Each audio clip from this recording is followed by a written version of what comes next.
డబ్బుమయమైపోద్ది. ఇవాళ రేపు కార్పొరేషన్లో బీసీ అభ్యర్థులు ఉండరు, ఎవరు కూడా మిగిలిన పరిస్థితులు లేవు. మళ్ళీ మార్పు రావాలి.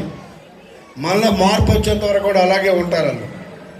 దయచేసి బీసీని మళ్ళీ బీసీ కమిషన్ కానీ బీసీ లోన్స్ కానీ రావాలంటే ఈ రాష్ట్రంలో ఉమ్మడి అభ్యర్థులు గెలవాలి. మీరు అదొకటే గుర్తుపెట్టుకోవాలి. ఆ విధంగా మన ప్రతి గ్రామంలో ప్రతి ఏరియాలో మన ఫ్రెండ్స్ కానీ ఒకరికొకరు మాడుకొని ఒక చైన్ లాగా ఏర్పడి ఎవరు డబ్బులు తీసుకున్నా ఎక్కడ ఏం చేసినా ఉమ్మడి అభ్యర్థులను గెలిపించని ఒక పిలుపు ఇవ్వండి. బీసీ సంఘాలకి బీసీ నాయకులకి అందరం కూడా నేను చెప్తా ఉన్నా, మన జీవితాన్ని మనమే బతికించుకోవాలి, ఎవరు కూడా బతికించరు. అదొక్కటే గుర్తుపెట్టుకోవాలి. పేరుకే ఇవాళ మనకి ఎవరికి పవర్ లేదు. ఇవాళ ఎక్కడున్న మంత్రులు బీసీ మంత్రులు కానీ ఎస్సీ మంత్రులు కానీ ఒకటి అడుగుతా ఉన్నా, మనకి దమ్ముందా ఒక కానిస్టేబుల్ని మార్పించడానికి?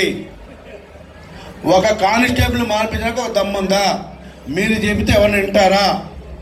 ఒక కానిస్టేబుల్ ఏ పని కాదు, ఒక కానిస్టేబుల్ మార్పించుకునే పరిస్థితిలో ఉన్నారా? ఒక ఆర్ఐని మార్పించుకునే పరిస్థితిలో ఉన్నారా? మీ పిల్లలకి మిమ్మల్ని నమ్ముకున్న ఒక ఉద్యోగం వేయించుకునే పరిస్థితిలో ఉన్నారా? అన్నీ కూడా జగన్మోహన్ రెడ్డి గారు చెప్పాలి, సుబ్బారెడ్డి గారు చెప్పాలి, సాయిరెడ్డి గారు చెప్పాలి, సజ్జల రెడ్డి గారు చెప్పాలి తప్ప ఎక్కడన్నా ఒక పని అయినట్టుగా మీరు చూస్తున్నారా?